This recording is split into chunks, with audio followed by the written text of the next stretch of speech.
And getting people to the schools is an issue. Communication. We developed a written school parent compact. Now this is cool. It goes in their agenda that they get at the beginning of the year. It's part of their student handbook.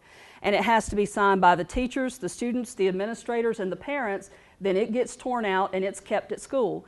And they agree that they will do their homework, they'll abide by the rules, all this stuff. It's a parent, student, teacher compact. Everybody's agreeing to do their part.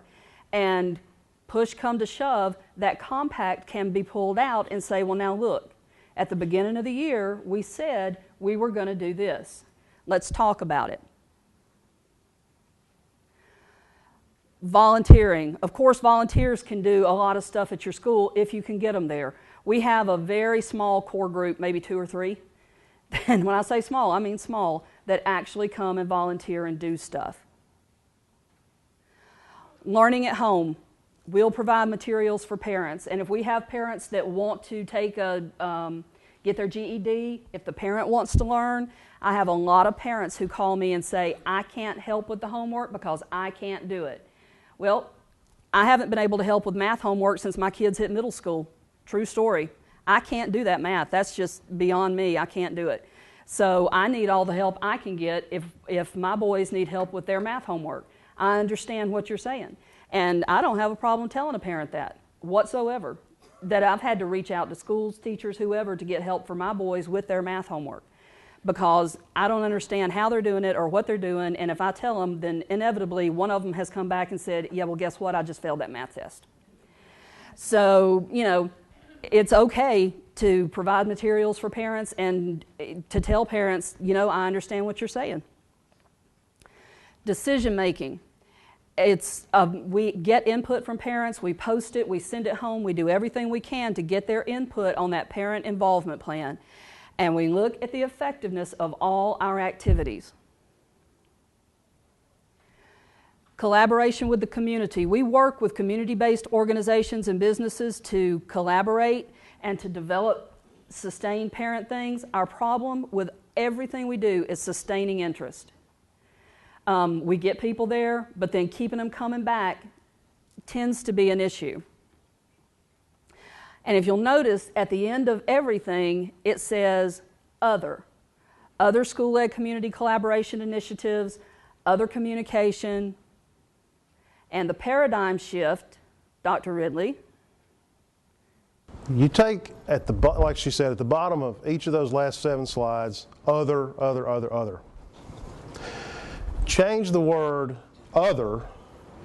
You replace that word with the verb innovate. A lot of the stuff on those slides are things that you already do, or they're like the parent compact, you may be required to do. But when you really want to get crazy, think about how do you innovate to improve parental involvement. And I want you to think about that for a moment because we're going to do an activity here in a minute. These are some of the things we did. Dr. Brown said she wanted me to tell you, what did you do, what worked, what didn't work. I didn't really want to tell you about what didn't work because, you know, it didn't work. But student-led conferencing. Every conference at Haralson County Middle School is student-led to the most appropriate degree. We've been doing that since 2007. We started that several years ago. But I bring it up for a reason, which we'll get to in a second. This year we started keeping a parental contact log. Started that in January. School of about 850 kids. And at the end of January, when I got the first set of numbers and we collected everybody's log and counted them up, it was over 2,000 parental contacts for the month of January. I was a little shocked because what I noticed was, and we had discussed it in one of our meetings, is when we first started doing student-led conferences, before we were doing about 100 conferences per conference night. When we went to student-led, we went from 100 to about 300 simply because we had enough time to actually see all the people. But when the conference is student-led, if Johnny's having a problem in math, his social studies teacher doesn't have to sit there and listen to it. If the teacher doesn't have an issue with this particular teacher, they don't have to be there. They do it in kind of an open room where they can talk privately at their different tables, and the student is leading the conference.